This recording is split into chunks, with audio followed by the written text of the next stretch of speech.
ప్రభునేసుక్రీస్తున్నాం తండ్రి, మీ అందరికీ వందనాలు శుభాలు తెలియజేస్తున్నామండి. అందరూ బాగున్నారా?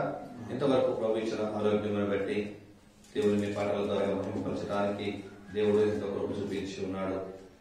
అయితే శ్రేష్టమైనటువంటి వాక్య భాగంలో మనం వెళదాం. అపోస్తుల కార్యముల గ్రంథము 2వ అధ్యాయము 42వ వచనాన్ని చదువుకుందాం. వీరు అపోస్తుల బోధయందును సహవాసమందును రొట్టె విరుచుటయందును ప్రార్థన చేయుటయందును ఎడతెగక ఉండిరి. ప్రార్థన చేసుకుందాం. దేవాని స్తోత్రములు తండ్రి, పరిశుద్ధుడా, మహోన్నతుడా, మహాగణుడా, మీకు వందనాలు స్తోత్రములు చెల్లించుండగా చదవబడిన లేఖన భాగం మీ పాదములు చెందబడి స్తుతించుండగా కనికరించండి, కృప చూపించండి ప్రభువా. ఈ వాక్యంలో వచ్చి మాతో మీరు మాట్లాడండి. నిలబడి ఉన్నది నేనే, నిలబెట్టిన వాడు నీవై ఉన్నావు అయ్యా. మాట్లాడించినది నేనే, మాట్లాడించేవాడు నీవై ఉన్నావు తండ్రి. మనుషుల మాటలు నీ మార్చలేవు గాని నీ ఆకర్షణ ద్వారా, నీ ఆత్మశక్తికి మాటల ద్వారా నన్ను మమ్మల్ని బలపరిచి రెండంచులుగా నీ వాడిగల ఖడ్గముతో మాతో మీరు మాట్లాడి నా మార్గం మేము తెచ్చుకోమని యేసుక్రీస్తు అడుగుచున్నాను మా పిల్లలకు తండ్రి. ఆమేన్.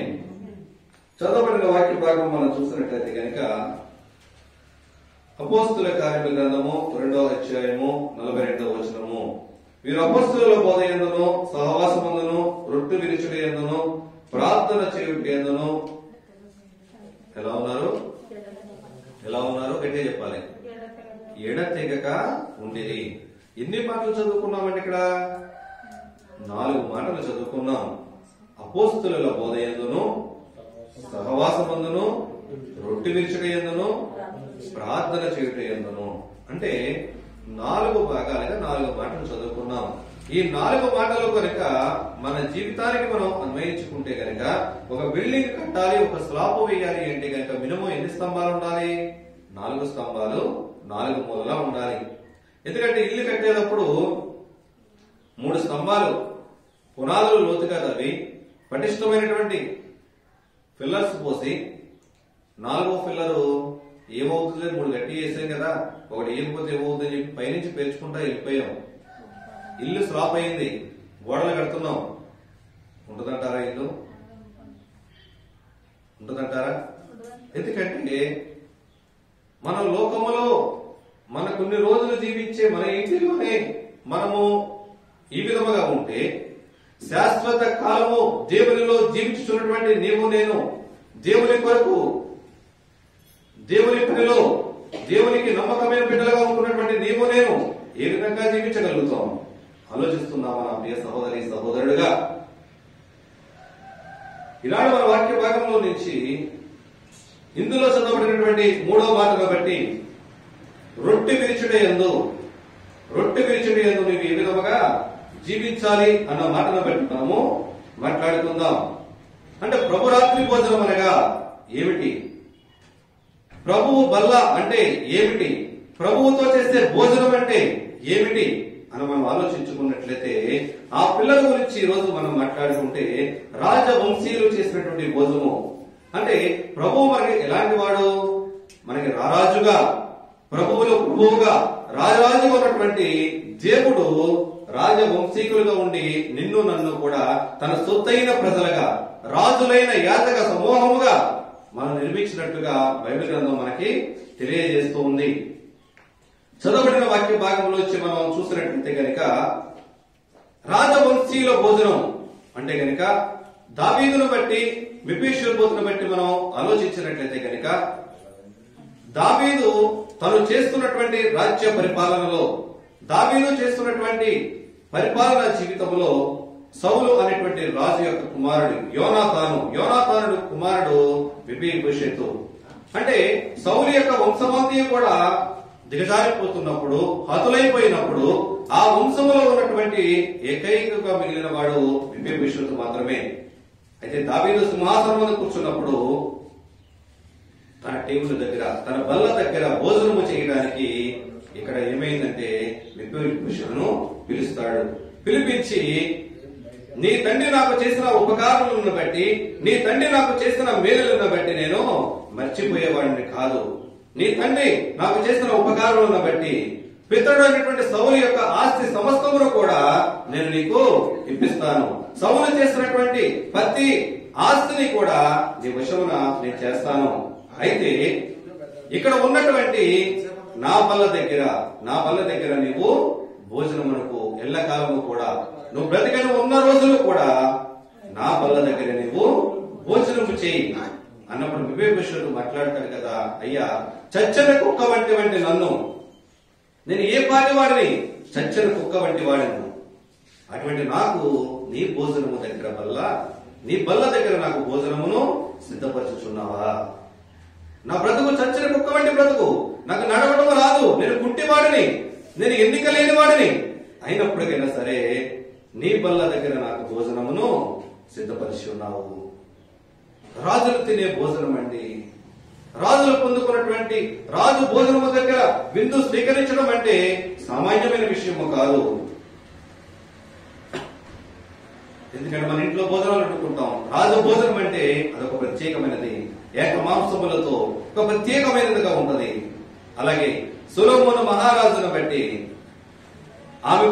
సొలొమోను మహారాజు ఉన్నటువంటి జ్ఞానమును బట్టి, ఐశ్వర్యమును బట్టి, కీర్తిని బట్టి తెలుసుకోవడానికి వచ్చినటువంటి శాబాదేశపు రాణి, అక్కడ ఉన్నటువంటి ఆ పరివారమును బట్టి, అక్కడ ఉన్నటువంటి ఆ పానీయములు చేస్తున్న పనివారిని బట్టి, రాజుకు అందిస్తున్న గిన్నె అందిస్తున్న పనివారిని బట్టి, అక్కడ సకల ఐశ్వర్యములను చూసి, ఆ రాజ్యమును చూసి, ఆ విందు భోజనములను చూసి శాబాదేశపు రాణి విస్మయము చెందిందండి. రాజు భోజనానికి, ఈ లోక భోజనానికే అంత ప్రాధాన్యత ఉంటే ప్రభు బల్లలో, ప్రభు రాత్రి భోజనములో రాజవంశీకులుగా నిన్నో నన్నో ఏర్పరచుకున్నటువంటి ఆ తండ్రి భోజనముతో నీవు నేను కలిపి చేయాలంటే నీకు నాకు ఎంత వైఖ్యత ఉండాలి, ఎంత ధన్యత మనకు ఉండాలి, ఆలోచించగలుగుతున్నామా? ఆ రాజస్వం నీకు నాకు ఎక్కడి నుంచి ఇచ్చాడు దేవుడు? దేని కొరకు ఇచ్చాడు? కొరింథీయులకు రాసినటువంటి మొదటి పత్రిక 1వ అధ్యాయము 9వ వచనాన్ని చదువుకుందాం. కొరింథీయులకు రాసినటువంటి మొదటి పత్రిక, మన ప్రభు అయిన యేసుక్రీస్తు అను తన కుమారుని సహవాసమునకు మిమ్మును పిలిచిన దేవుడు నమ్మదగిన వాడు. హల్లెలూయా! ఆయన ప్రభువు యొక్క ఏంటండి, మనల్ని పిలిచిన వాడు, నమ్మదగిన వాడు. దేని కొరకు పిలిచాడు? ఆయనతో సహవాసము చేయడానికి, ప్రభువుతో నడవటానికి, మన రాజు విందులో మనం పాల్గొనడానికి, నిన్ను నన్ను కూడా తన రాజ్యములోనికి, తన సొత్తైన ప్రజలుగా చేర్చుకోవడానికి, తన రాజ విందులో మనల్ని కూడా పాల్పొందడానికి దేవుడు నిన్ను నన్ను కూడా ఆహ్వానించాడు. ఎందుకంటే మధ్యలో మోసము చేసే దేవుడు కాదండి మన దేవుడు, మధ్యలో అపహాసము చేసే దేవుడు మన దేవుడు కాదండి. మనల్ని పిలిచిన దేవుడు ఎలాంటి వాడంటే నమ్మకమైన దేవుడు. నమ్మకమైన దేవుడు పిలిచాడు, నమ్మకమైనటువంటి భోజనము నీకు సిద్ధపరిచి ఉన్నాడు. పేతురు రాసినటువంటి మొదటి పత్రిక 2వ అధ్యాయము 9వ వచనాన్ని కూడా చూద్దాం. అయితే వీరు చీకటిలో నుండి ఆశ్చర్యకరమైన తన వెలుగులోనికి పిలిచిన వాని గుణాతిశయములను చేయు నిమిత్తము ఏర్పరచబడిన వంశమును రాజులైన యాజక సమూహమును పరిశుద్ధ జనమును దేవుని సొత్తైన ప్రజలనై ఉన్నారు. హల్లెలూయా! రాజులైన యాజక సమూహము, దేవుని సొత్తైన ప్రజలు, ఏర్పరచబడ్డ వంశముగా, పరిశుద్ధ జనాంగముగా నిన్ను నన్ను పిలుచుకున్నాడండి. దేవుడు అదే మాట్లాడుతున్నాడు, నేను పరిశుద్ధుడు కనుక మీరు కూడా పరిశుద్ధులై ఉండండి. ఆయన బల్లలో పాల్పొందే మనము ఎంత పరిశుద్ధులుగా జీవించాలండి. మనల్ని ఎవరైనా ఎక్కడైనా విందు భోజనానికి పిలిచారు, ఎలా వెళ్తాం? సింపుల్ జుట్టుతో, బట్టలు చిరిగిపోయిన బట్టలతో, మాసిపోయిన బట్టలతో వెళ్తే రాణిస్తారా?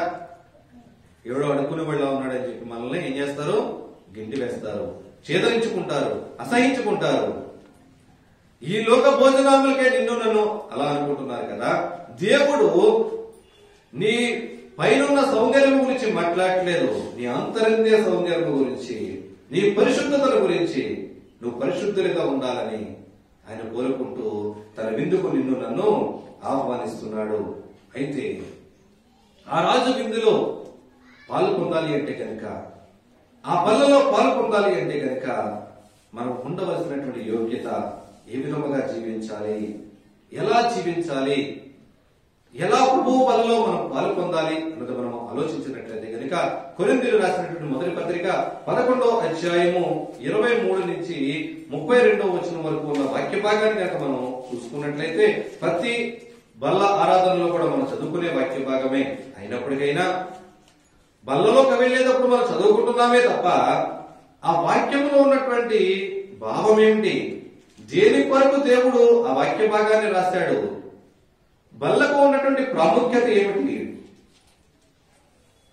అసలు ప్రభురాత్రి భోజనము ఎప్పుడు తీసుకోవాలి, ప్రభురాత్రి భోజనము ఎందుకు తీసుకోవాలి అన్నది ఈనాడు కూడా మనము ఆలోచించట్లేదండి. ఏదో ప్రభురాత్రి భోజనం ఇస్తున్నారు, ప్రభు బలం మనకు అనుగ్రహిస్తున్నారు, మనము తీసుకుంటున్నాం. రొట్టె ఒక ముక్క, ద్రాక్షారసం ఒక గుక్క. ఏంటండి, రొట్టె ఒక ముక్క, ద్రాక్షారసము ఒక కుక్క. అంటే ఆచారముగా అలవాటుగా తీసుకుంటున్నామే కానీ దేవునిని జ్ఞాపకం చేసుకుంటూ, దేవునిని గుర్తు పెట్టుకుంటూ, హృదయపూర్వకముగా మన జీవితాలను మనం పరీక్షించుకుంటూ తీసుకునే క్రైస్తవులు ఈనాడు లోకంలో కరువైపోయి ఉన్నారండి. ఆ వాక్య భాగం మనం చదువుకుంటూ వెళ్ళినట్టయితే కనుక ఎవడైతే అయోగ్యముగా నా బలలో పాలు పొందుతారో వాడు ఏం చెబుతాడు, 29వ వచనం 26వ వచనం చూడండి. మీరు ఈ రొట్టెను తిని ఈ పాత్రలోనిది త్రాగునప్పుడల్లా ప్రభు వచ్చే వరకు ఆయన మరణమును ప్రచురించెదరు. కాబట్టి ఎవడు అయోగ్యముగా ప్రభు యొక్క రొట్టె తినెనో లేక ఆయన పాత్రలోనిది త్రాగునో వాడు ప్రభు యొక్క శరీరమును గూర్చియు రక్తమును గూర్చియు అపరాధియగును. ఎవడైతే అయోగ్యముగా తింటాడో, ఎవడైతే అయోగ్యముగా తాగుతారో వాళ్ళు ఏమవుతారంటండి, అపరాధులు అవుతారు. దాని గురించి ఎక్కడ బల్లారాధన ఇచ్చినప్పటికైనా ఏమని మాట్లాడతారు, బల్లో పాల్గొన్నప్పుడు అమ్మా మిమ్మల్ని మీరు పరీక్షించుకోండి, మీరు ఎక్కడైనా లోపములుంటే సరి చేసుకోండి, దేవుని దగ్గర పశ్చాత్తాపముతో విడిచిపెట్టి అప్పుడు బల్లలో పాల్గొందండి. ఎవడు అయోగ్యముగా అయితే పాలు పొందుతాడో రొట్టెను బట్టి, ద్రాక్షారసమును బట్టి, అంటే దేవుడిచ్చే రక్తమును గురించి మనము బాధలు అవుతాము. అనేక సార్లు అంటూ ఉంటారు, ఒక్కొక్క సంఘము ఒక్కొక్క విధముగా, ఒక్కొక్క ప్రాంతము ఒక్కొక్క విధముగా అసలు బల్లారాధన ఎప్పుడు తీసుకోవాలి, రొట్టె ద్రాక్షారసము ఎప్పుడు తీసుకోవాలి, బైబిల్లో ఎక్కడైనా రాయబడి ఉందా అని అనేక సందర్భాల్లో అనేక సార్లు అనేక విధాలుగా అంటూ ఉంటారు. కొందరైతే ఆదివారం సెలవు కాబట్టండి, ప్రపంచవ్యాప్తంగా సెలవు కాబట్టి ఆదివారం ఆరాధన జరుపుకుంటున్నాం కనుక ఆరాధనలో తీసుకుందాం, లేదంటే కనుక నెలకు ఒకసారి, సంవత్సరానికి ఒకసారి, లేదా క్రిస్మస్ జరుపుకునేటప్పుడు ఒకసారి, ఎవరికి వీలుని బట్టి వాళ్ళు మార్చుకుంటూ వెళ్తున్నారే కానీ ఆదివారం ఉన్నటువంటి ప్రాముఖ్యత గుర్తెరగలేకపోతున్నామండి. ప్రభువైన యేసుక్రీస్తు తను మరణించి పునరుద్ధారణగా లేచిన దినము ఆదివారమే, పునరుద్ధాన దినము. అందుకే ఈ రోజుకి ఏమని పేరు వచ్చింది, పునరుద్ధాన దినము. ఆరాధనా దినం ఎప్పుడు, శనివారము ఆరాధన దినము, పునరుద్ధాన దినము ఆదివారము. అయితే ప్రభు ఆదివారం ఉన్నటువంటి ప్రాముఖ్యత, యేసుక్రీస్తు వారు పునరుద్ధానుడుగా లేచిన దినము ఆదివారము. అదే విధముగా క్రీస్తు సంఘము ప్రారంభింపబడినది కూడా ఆదివారమే. అంటే అపోస్తుల కార్యముల గ్రంథము 2వ అధ్యాయము 38 నుంచి 41వ వచనం వరకు చూసినట్లయితే కనుక అపోస్తులు చేస్తున్నటువంటి బోధన బట్టి ఆ రోజు అనేక మందిగా రక్షింపబడినట్లుగా, సుమారుగా 3000 మంది ఆనాడు బాప్తిస్మం పొందినట్లుగా, నడిపించబడినట్లుగా బైబిల్ గ్రంథం మనకు తెలియజేస్తుందండి. అపోస్తుల బోధ ప్రారంభించినది కూడా ఆదివారమే. ఆదిమ సంఘము, మొట్టమొదటి సంఘము ప్రారంభింపబడింది ఎప్పుడండి, ఆదివారమే. ఆదివారమే వారందరూ కూడా కూడి ప్రార్థన చేయడం మొదలు పెట్టారు, సంఘముగా కూడా ప్రార్థన చేయడం మొదలు పెట్టారు. అయితే ప్రభువైన యేసుక్రీస్తు వారు పరలోకమునకు వెళ్ళిన తర్వాత అపోస్తులుగా వారందరూ కూడి సంఘముగా కూడి మొట్టమొదటిగా బల్లారాధన తీసుకున్నది కూడా ఆదివారమే. అపోస్తుల కార్యముల గ్రంథము 20వ అధ్యాయము 7వ వచనాన్ని చదువుకుందాం. 20వ అధ్యాయము 7వ వచనము. ఆదివారమున మేము రొట్టె విరుచుటకు కూడినప్పుడు పౌలు మరనాడు వెళ్ళనయ్యుండి వారితో ప్రసంగించుచు అర్ధరాత్రి వరకు విస్తరించి మాట్లాడుచుండెను. హల్లెలూయా. ఎప్పుడు తీసుకున్నారండి? ఆదివారం తన ప్రసంగంలోనే అందరితో పాటు ఆయన కూడా ఆరాధనలో రొట్టె బలం తీసుకున్నాడు. అయితే ఆదివారం నెలలో ఎన్నిసార్లు వస్తుందో ఒకసారా? సంవత్సరంలో ఎన్నిసార్లు వస్తుందండి? ఒకసారా? అయితే ఇప్పుడు బలలో మనం ఎన్నిసార్లు పాల్పొందాలి? నెలలో ఒక ఆదివారమా? అన్ని ఆదివారాలునా? సంవత్సరంలో ఒక ఆదివారమా? 52 ఆదివారాలునా? ఎన్ని ఆదివారాలు పాల్పొందాలి? ఎందుకంటే అపోస్తలుల బోధ యందును, సహవాసమందును, రొట్టె విరిచుట యందును, ప్రార్థన చేయుట యందును ఎడతెగక ఉండిరి. హల్లెలూయా. వారు ఎడతెగక రొట్టె విరుచుచున్నారే గాని వారం విడిచి వారం వారు గుర్తున్నప్పుడు సంవత్సరానికి ఒక మారు కాదండి. ఎడతెగక అంటే ఏంటి? ఎప్పుడు కూడా మానకుండా ఆదివారములు ఎడతెగక ప్రతి ఆదివారము నేను సంవత్సరం పొడిగిన మందిరానికి వెళ్ళానండి అంటే మధ్యలో ఎక్కడైనా ఆపుందనా? లేకపోతే మధ్యలో ఒక వారం మానేశారు. ఎడతెగక నేను దేవుని మందిరానికి వెళ్ళానంటే ఆ గొలుసు కట్టె ఉందా, తెగిపోయిందా? మధ్యలో మానేవేశాం కాబట్టి, దేవుని మందిరాన్ని దొంగిలించాం కాబట్టి ఒక వారము అక్కడ గొలుసు తెగిపోయింది.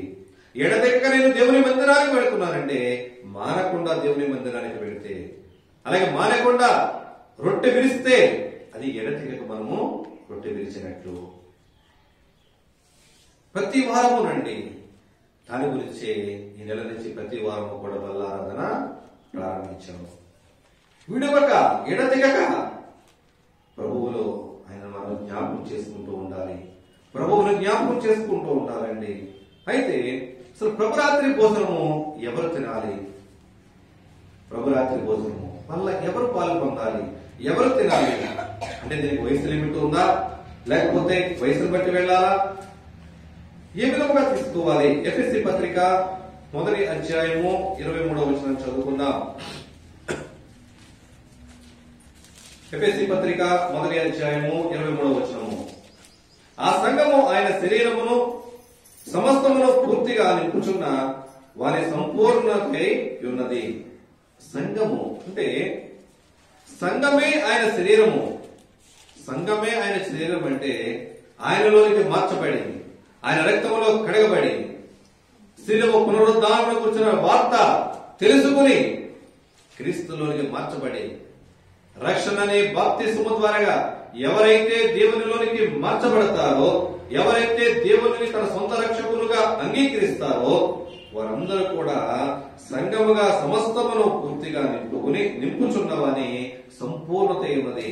అంటే సంపూర్ణముగా దేవుని తమకు తాము సమర్పించుకున్న వారు బలలో పాల్పొందాలి.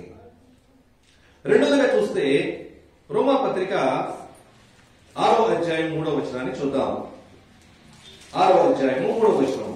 రోమీయులు రాసిన పత్రిక.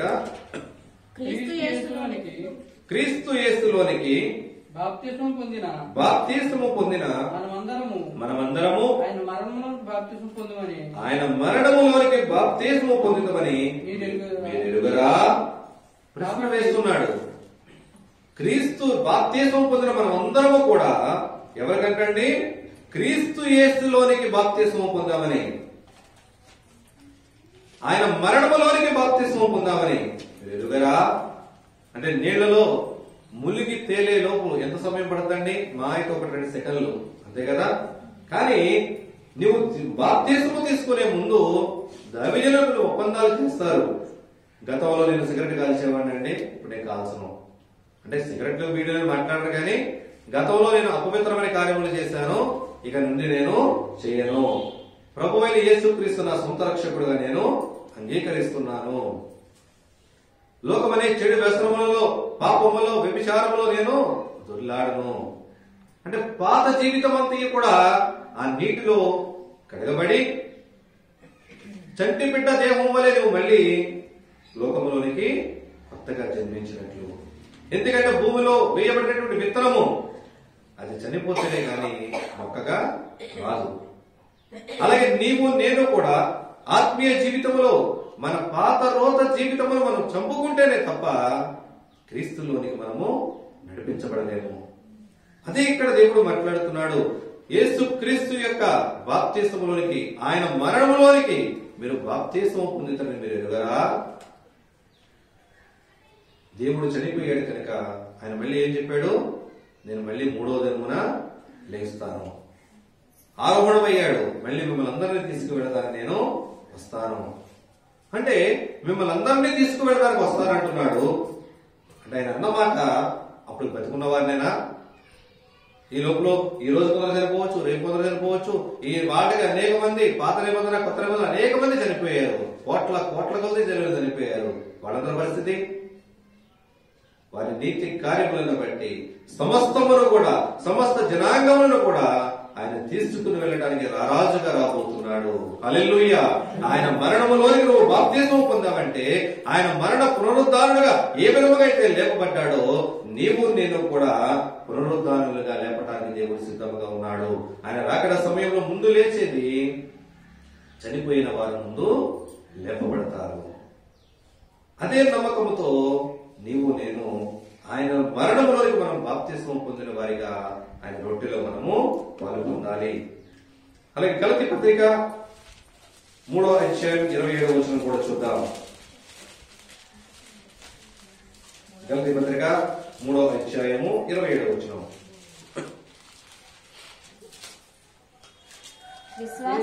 క్రీస్తులోనికి బాప్తిసం పొందిన మీరందరూ క్రీస్తును ధరించుకుని ఉన్నారు. హల్లెలూయా. క్రీస్తులోనికి బాప్తిసం పొందిన ప్రతి ఒక్కరూ కూడా మనం ఎవరు ధరించుకున్నాం? క్రీస్తును ధరించుకున్నాం. క్రీస్తు స్వారూప్యంలోనికి మనం మార్పు చెందాలంటే కనుక క్రీస్తును పోలి నడుచుకునే వారిగా, క్రీస్తు విశ్వాస జీవితంలో మనం నడుచుకునే వారిగా ఆయన స్వారూప్యంలోనికి మనం ఉండాలి. నీవు నేను బాప్తిస్మం అనేటువంటి రక్షణ కార్యక్రమం ద్వారా క్రీస్తును ఆనాడు ధరించుకున్నాం. కానీ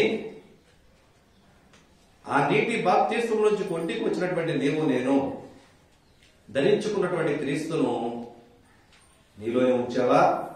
ఒకవేళ ఆ క్రీస్తును తీసి ఒడ్డున పెట్టి వచ్చావా? ఎక్కడ ఉంది నీ నా జీవితము? నీ ఆత్మీయ జీవితము, నా ఆత్మీయ జీవితము ఏ విధముగా దేవుని పాదముల చెంత క్రీస్తును ధరించుకున్నారన్న పేరు మాత్రమే ఉంచుకుని, ఒకవేళ లోకాశలను బట్టి, నేత్రాశలను బట్టి ఒకవేళ లోకంలో తిరుగుచున్నామేమో. మన క్రీస్తును ధరించుకున్న వారిగా ఆయన బలలో చేయి వేసే వారిగా ఉన్నామంటే నీవు నేను కూడా పరిశుద్ధులుగా జీవించాలని ప్రభువు మాట్లాడుచున్నాడు. యూదులు మొదలుకొని, గ్రీసు దేశస్థులు మొదలుకొని, నీవు నేను అందరము కూడా ఆయన రక్షణలో రక్షింపబడి ఆయన కొరకు, ఆయన బలలో ఆయన గుర్తు చేసుకోవడానికి, ఆయన బలలో పాలు పొందాలని దేవుడు కోరుకుంటున్నాడు. ఎక్కడంటే 1 కొరింథీ పత్రిక 12-13 వచనంలో చదవనవసరం లేదండి. అయితే ప్రభువు బలలో పాలు పొందుతున్నటువంటి నీవు నేను అసలు ప్రభువు బల పొందుకుంటే, అంటే ప్రభువు బలలో నీవు నేను చేయవేస్తే కలిగే ప్రయోజనాలేంటి? ఎందుకు అంటే ప్రభు బలలో పాలు పొందడానికి ఏ యోగ్యత కలిగితే మనం పాలు పొందుతున్నామో తెలుస్తుంది. అయితే ప్రభు బలలో పాలు పొందితే మనకు కలిగే ప్రయోజనాలు మనం చూసుకున్నట్లయితే కనుక యోహాను సువార్త 6వ అధ్యాయము 51వ వచనాన్ని చదువుకుందాం. 6వ అధ్యాయము 51వ వచనము. పరలోకము నుండి దిగి వచ్చిన జీవాహారము నేనే. ఎవడైనా ఈ ఆహారము భుజిస్తే వాడు ఎల్లప్పుడూ జీవించును. హల్లెలూయా. వాడు ఎల్లప్పుడూ కూడా జీవించును. పరలోకం నుండి వచ్చినటువంటి జీవాహారమును నేనే. దీనిని భుజించువాడు ఎల్లప్పుడూ జీవించును. మరణం అనేది శరీరానికి ఎడబాటే కానీ ఆత్మకు ఎడబాటు, దేవునికి ఆత్మకు ఎడబాటు కాదండి. శరీరములకు ఆత్మకు మాత్రమే ఎడబాటు మరణం అనేది, కానీ నీ ఆత్మ మాత్రం ఎప్పుడు కూడా జీవించే ఉంటుందని చెప్పి మన బైబిల్ గ్రంథం తెలియజేస్తుంది. ఏమి చేస్తే మనము ఆయన ఆహారంలో మనం పాల్గొంటే, ఆయన విందు భోజనంలో నీవు నేను చేయవేస్తే, ఆయన బలలో నీవు నేను పాల్పొందితే నిత్యము కూడా జీవిస్తామని చెప్పి మాట్లాడుచున్నాడు. అలాగే రెండోదిగా అదే యోహాను సువార్త 6వ అధ్యాయం 53వ వచనం చదువుకుందాం. కావున యేసు ఇట్లా నేను, మీరు మనిషి కుమారుని శరీరము తిని ఆయన రక్తము త్రాగితేనే కాని మీలో మీరు జీవము కలవారు కారు. హల్లెలూయా. ఆయన రక్తము ఆయన రొట్టెలు తిని ఆయన రక్తము త్రాగితేనే గాని, ఆయన శరీరమును తిని ఆయన రక్తము త్రాగితేనే గాని మీరు జీవము కలవారు కాదు. బ్రతికు ఉన్నామన్న పేరు మాత్రమే కాని ప్రతి ఒక్కరము కూడా మృతులమే. ఎప్పుడంటే ఆయన శరీరమును తిని ఆయన రక్తము త్రాగకపోతే గనక, ఆయన బలలో పాలు పొందగలేనటువంటి ప్రతి ఒక్కరము కూడా మృతులతో సమానమే. ఎవరైతే ఆయన శరీరమును తిని ఆయన రక్తమును త్రాగుతారో మీలో మీరు జీవము గలవారవుతారు, నిత్యము జీవించేవారిగానే.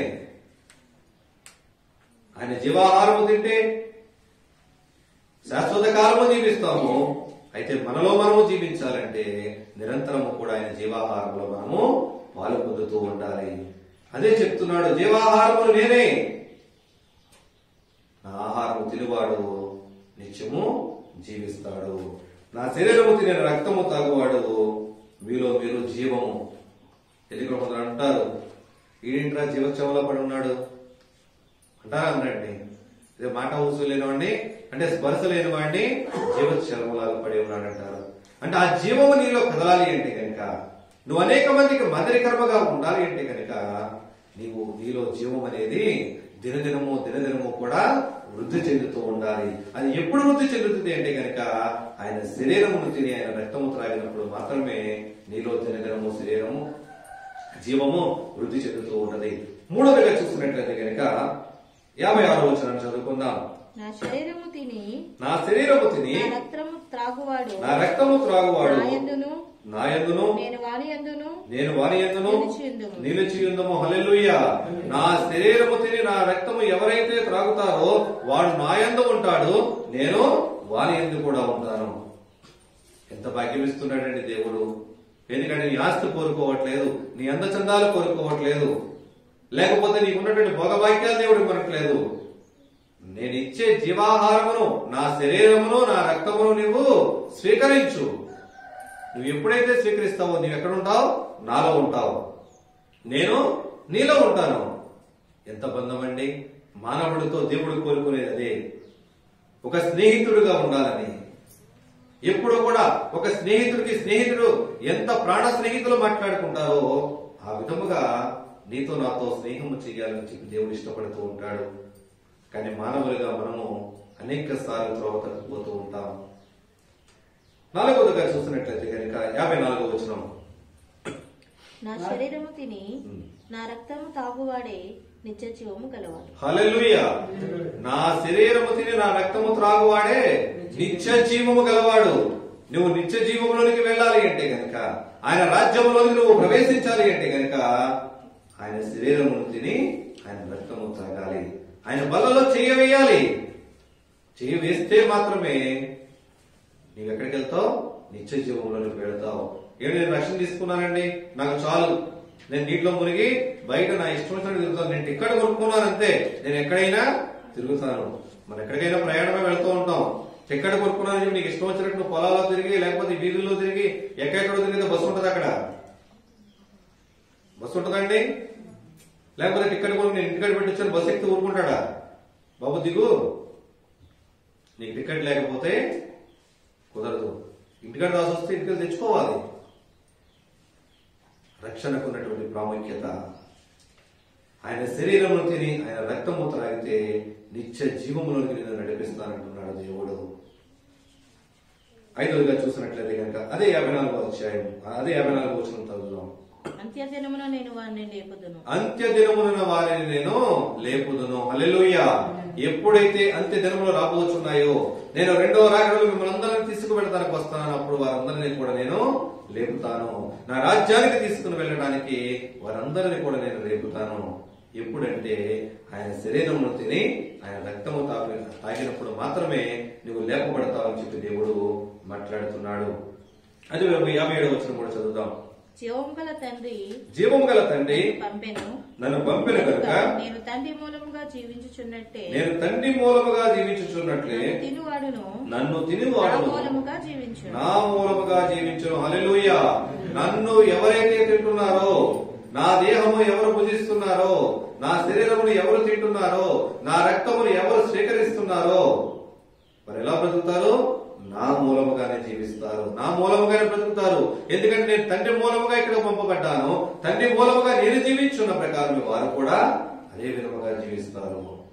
ఎప్పుడైతే ఇవన్నీ పొందుకున్నావో, పైన చెప్పబడిన 6 మాటలను నువ్వు పొందుకున్నావో, నువ్వేం చేస్తావు? శిక్ష నుండి తప్పించబడతావు. ఎప్పుడైతే యోగ్యము కలిగి పైన చెప్పబడినటువంటి బలలోను పాలు పొందుతూ సమస్తములోను నువ్వు దేవునికి మహిమకరముగా జీవించినట్లయితే గనుక, ఒక యోగ్యమైన పాత్రగా నువ్వు ఉంటే గనుక, నువ్వు శిక్ష నుంచి తప్పించబడి సరాసరి నీ పేరు వచ్చే సమయాన్ని నువ్వు శిక్షలో తీర్పులో నువ్వు నిలబడే అవకాశం నీకు ఉండదండి. శిక్ష నుంచి తప్పించి దేవుడిని ఎక్కడ చేస్తాడు? తన నిత్య రాజ్యములోనికి వారసుడుగా, వారసురాలుగా, తన సొత్తైన ప్రజలుగా దేవుడు నిన్ను నన్ను చేర్చుతానని దేవుడు మాట్లాడుచున్నాడు. అయితే ఈ ప్రభువు బలను బట్టి, బలలో పాల్పొందిన ప్రతి ఒక్కరూ కూడా ఏమని మాట్లాడతాం? ప్రభువా, నీ బలలో పాల్పొందుతున్నాను నేను, నీ శరీరమునకు సాదృశ్యముగా ఈ రొట్టెను స్వీకరిస్తున్నాను. అంతేనండి. అయితే సాదృశ్యము అంటే గనక ఒక రూపమును, అంటే ప్రభువా నీ రూపముగా వేరేది, అంటే వేరేది నీ ఊహించుకుంటున్నావే కానీ సారూప్యం అనే మాట మన నోటంట రాకూడదండి. ప్రభువు నీవు నేను ఏం చేసుకున్నావు? సారూప్యంగా చూస్తున్నావా? ఆయన గుర్తు చేసుకుంటున్నావా? ఏం చేస్తున్నామండి? ప్రభువును గుర్తు చేసుకుంటున్నామా? సారూప్యంగా ఆచారంగా మనం చేస్తున్నామా? ప్రభువుని గుర్తు చేసుకుంటున్నాము. ప్రభువా, నువ్వు మా కొరకు చిందించిన రక్తములకు గుర్తుగా నీ రక్తాన్ని మేము స్వీకరిస్తున్నాము. ప్రభువా, మా కొరకు నువ్వు నలగొట్టబడినటువంటి నీ దేహమునకు గుర్తుగా మేము రొట్టెను స్వీకరిస్తున్నాము. ఒక చిహ్నముగా, ఒక గుర్తుగా మనం స్వీకరించాలి కానీ సాదృశ్యముగా కాదండి. సాదృశ్యం ఏంటంటే ఆ రూపానికి ప్రతిరూపం పక్కన, అది ఒరిజినల్ రూపం కాదు. కానీ గుర్తు అనేది ఆ రోజు చూడండి, మన జ్ఞాపకార్థ కొడుకులు పెడతారు. దేని కొరకు పెడతారు? ఆ వ్యక్తిని ఆ రోజు జ్ఞాపకం చేసుకోవడానికి. ఆ వాళ్ళతో అయిపోద్ది. కానీ ప్రభువైన యేసుక్రీస్తు 2000 సంవత్సరముల క్రితము నీ కొరకు, నా కొరకు ఈ లోకానికి తన మహిమైశ్వర్యాన్ని విడిచిపెట్టి నిన్ను నన్ను ఐశ్వర్యవంతులుగా చేయటానికి దీన దరిద్రుడుగా ఈ లోకానికి వచ్చి మానవుడుగా ఈ పాప దేహములోనికి పాపరహితుడుగా ఆయన చేర్చబడి నీవు నేను చేసిన పాపములను బట్టి, అపరాధములను బట్టి ఆయన నలగొట్టబడ్డాడు. దానికి కారణం ఏంటి? నీకు ఆయనకు ఉన్న సంబంధం ఏంటి?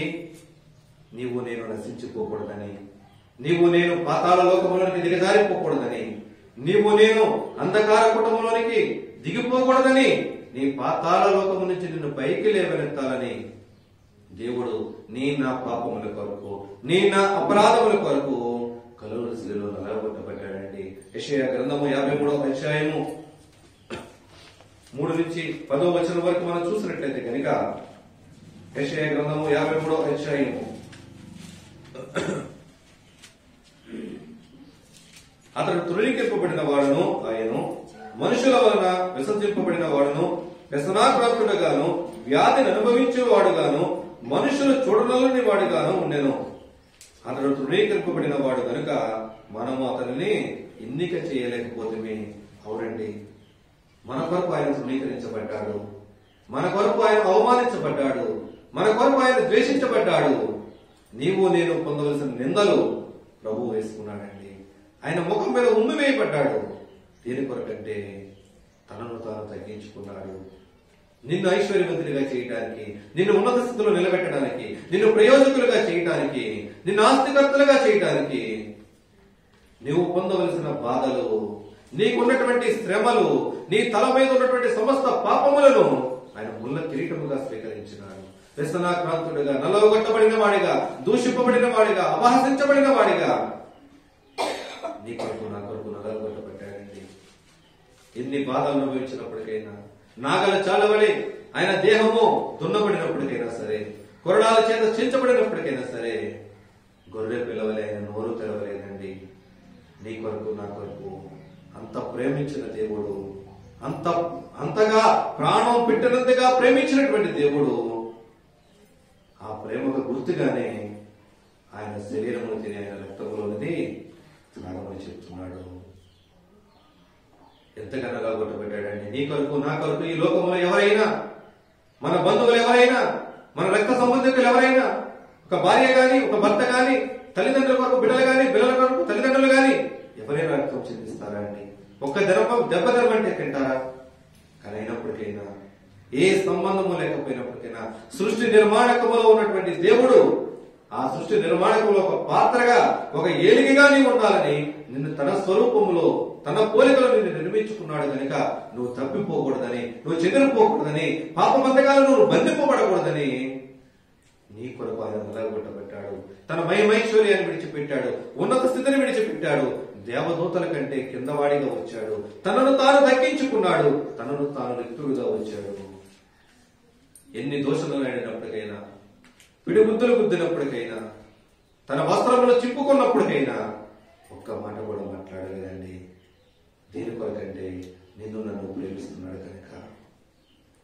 దానిని గుర్తు చేసుకోమంటున్నాడు దేవుడు. ఆయన శిలువ మరణ పునరుద్ధారణ గురించి, దేని కొరకు ఆయన నిలబెట్టబడ్డాడు. ఈ రోజు తింటున్నటువంటి రొట్టె ముక్క అని మనం అనుకుంటున్నాం, కానీ ఆ రొట్టె ముక్క దేనికి గుర్తు? ఆయన శరీరమును ఏ విధముగానూ జ్ఞాపకం చేసుకుంటున్నావు. దేని కొరకు నలగొట్టబడినటువంటి ఆ రొట్టెను ఈ రోజు నువ్వు స్వీకరిస్తున్నావు. దేని కొరకు చిందించబడినటువంటి రక్తమును ఈ రోజు నువ్వు స్వీకరిస్తున్నావు. తన రక్తములో నీ పాపములను కడగాలని, నీలోన్న మచ్చలు మాపులు కడగాలని, నీ వ్యాధి బాధలను తన మీద వేసుకున్నాడండి. అలాంటి ప్రభువును నువ్వు ఏ విధముగా జ్ఞాపకం చేసుకుంటున్నావు? ఆయన మరణము ద్వారాగా మనపై ప్రేమను కుమరించాడు. అయినప్పటికైనా నన్ను జ్ఞాపకం చేసుకున్నటకు ప్రభు అయిన యేసు తాను అప్పగింపబడిన రాత్రి ఒక రొట్టెని ఎత్తుపట్టుకుని, ఇది విరిచి, ఇది నా శరీరము, నన్ను జ్ఞాపకం చేసుకున్నటకు దీన్ని చేయండి. అలాగే ఒక పాత్రని ఎత్తుకొని, ఇది నా రక్తము వలనటువంటి కొత్త నిబంధన. ఏంటంటే క్రొత్త నిబంధన. క్రొత్త నిబంధనకు గుర్తుగా ఆయన రక్తాన్ని స్వీకరించబడుతున్నాడు. ఏంటి కొత్త నిబంధనకు గుర్తు? పాత నిబంధన కాలంలో అయితే పాపములు చేసి, అపరాధములు చేసి, దోషములు చేస్తే అది ఫలానా వ్యక్తి చేశాడు అని తెలిసినప్పుడు వాడికి శిక్ష విధించేవారు. లేకపోతే దేవుడు చేసిన ఉపకారములను బట్టి ఉపకారములు అయిపోయిన తర్వాత వచ్చి మొక్కుబడులు చెల్లించేవారు. కానీ కొత్త నిబంధనలు ఆ విధంగా కాదండి. దేవుడిని ఎదల మేలులు చేస్తున్నాడు అంటే కనుక ముందుగానే దేవునికి కృతజ్ఞతాస్తుతులు చెల్లించాలి. హల్లెలూయా! ముందుగా దేవునికి కృతజ్ఞతాస్తుతులు చెల్లించిన తరువాత మాత్రమే మన పని ప్రారంభించాలి. కొత్త నిబంధన గ్రంథంలోకి వచ్చేటప్పటికి నువ్వు పాపము చేయనవసరం లేదు. పాపము చెయ్యాలన్న ఆలోచన నీలోనికి వస్తేనే నిన్ను దోషిగా ఎంచుతాడు దేవుడు. కొందరింటికంటే తారంట వెళ్ళే వాళ్ళందరూ కూడా కామపు చూపుతూనే చూస్తారండి. అదేంటండి, నేను ఆమెతో పాపం చేయలేదు. నువ్వు కామపు చూపుతో చూస్తున్నప్పటికైనా అది పాపమే. ఎక్కడ పుట్టిందని? నీ కళ్ళ నుంచి నీ హృదయంలోకి ఆలోచన వచ్చింది. కానీ పాత నిబంధనలోకి వస్తే నువ్వు పాపము చేసి దొరికితేనే నువ్వు పాపివి, లేకపోతే నువ్వు దొరవే. కానీ కొత్త నిబంధనకు గుర్తుగా ఆ కొత్త నిబంధనలో కడగబడినటువంటి నీవు, ఆయన రక్త పురుషుల ద్వారా కడగబడినటువంటి నీవు మళ్ళీ ఈ లోకమనే పాపములో పొల్లాడుచున్నావంటే కనుక ప్రభు అయిన యేసు క్రీస్తుని మళ్ళీ నువ్వు ఎక్కడైతే పొల్లాడుచున్నావు అక్కడ మళ్ళీ సిలువ వేస్తున్నట్లే. నీ మాట ద్వారా కావచ్చు, నీ చూపు ద్వారా కావచ్చు, నీ ఆలోచన ద్వారా కావచ్చు, నీ తలంపుల ద్వారా కావచ్చు, నీ నడవడిక క్రియల ద్వారా కావచ్చు, నువ్వు ఎక్కడ దోషములు చేస్తున్నప్పటికైనా, నువ్వు రక్షణ పొందినప్పుడు విడిచిపెట్టినటువంటి పాపమునకు నువ్వు ఎక్కడ పొల్లాడుచున్నప్పటికైనా అక్కడ దేవుని మరొక్కసారి నీవు సిలువ వేస్తున్నట్లే. అది క్రొత్త నిబంధన. ఆలోచన తలంపు మన హృదయంలోకి వస్తే చాలు మనం పాపం చేసినట్లే. కానీ ఆ సిలువ మరణ పునరుద్ధారణ గురించి ప్రభు అప్పగింపబడినటువంటి రాత్రి ఆ గిన్నెలో పాల్గొన్నటువంటి ఇస్కరియోతు యూదాకు కూడా మళ్ళీ ఒక అవకాశం దేవుడు ఇస్తాడు. స్వపరీక్ష, నిన్ను నీవు పరీక్ష చేసుకో. నన్ను అప్పగింపబోయేవాడు మీలో ఒకడు ఉన్నాడు. శిష్యులందరూ కూడా విభ్రాంతి పోతారు. ప్రభువా నేనా నేనా నేనా. ఇస్కరియోతు యూదా లాస్ట్ అంటాడు, ప్రభువా నేనా? నువ్వు అన్నట్టే. అవకాశం ఇచ్చాడండి దేవుడు. పశ్చాత్తాపడతాడేమో, విడుదల పొందుతాడేమో అవకాశం ఇచ్చాడు. కానీ అవకాశం వినియోగించుకోలేదండి. వినియోగించకుండా లోకంలోనికి వెళ్ళిపోయాడు.